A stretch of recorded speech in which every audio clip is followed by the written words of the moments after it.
don't think I'll ever go home again.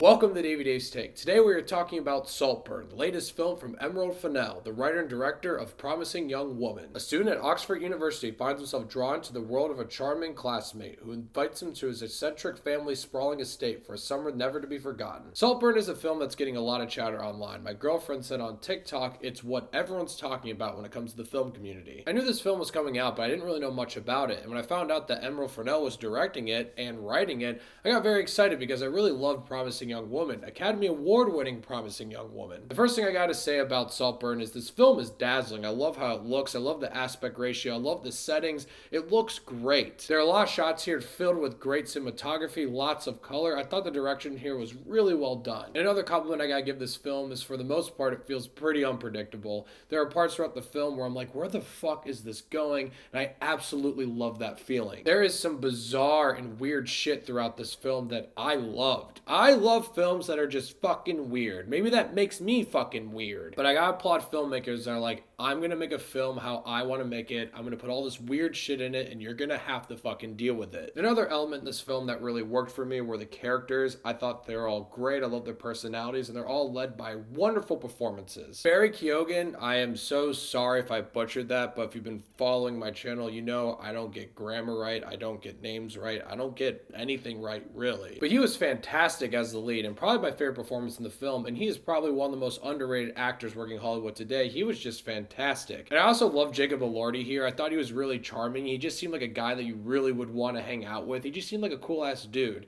And it's not just him. I really thought all the performances here were really great. And I also have to say that this is just a weird original film, and I have to applaud films that are like that. Films that don't care, films that take risks, feel weird and feel original, they also feel fresh, and that's what this film feels like, even though it's not perfect. There are a couple elements in this film that didn't really work for me. I feel like there are some things throughout the film when it comes to the weirdness that always didn't really work, and that's totally fine. Like I said, I like when a director takes risks, but some of the things they're going for and some of the imagery just didn't really work for me. And I have to say my biggest issue with the film has to be the ending.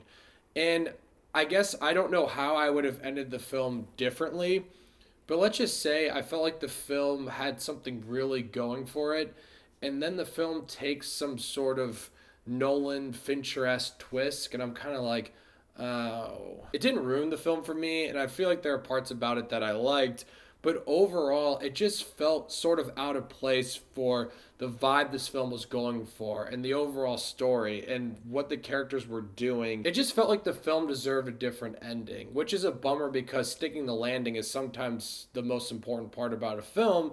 And here, I don't feel like it really did. So overall, the experience does feel a tiny bit disjointed, but overall, I did have a good time with this film.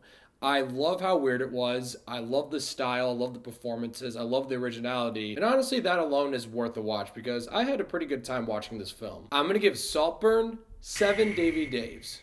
I don't think anyone's going to win an Oscar or anything, but the performances here were all great, and it was a great cast, like a great group together. So that alone is worth watching too. So, Saltburn, let me know what you guys thought of it once you've seen it. I'm curious to hear, and thank you so much for watching. Click here to see more of Davy's Takes.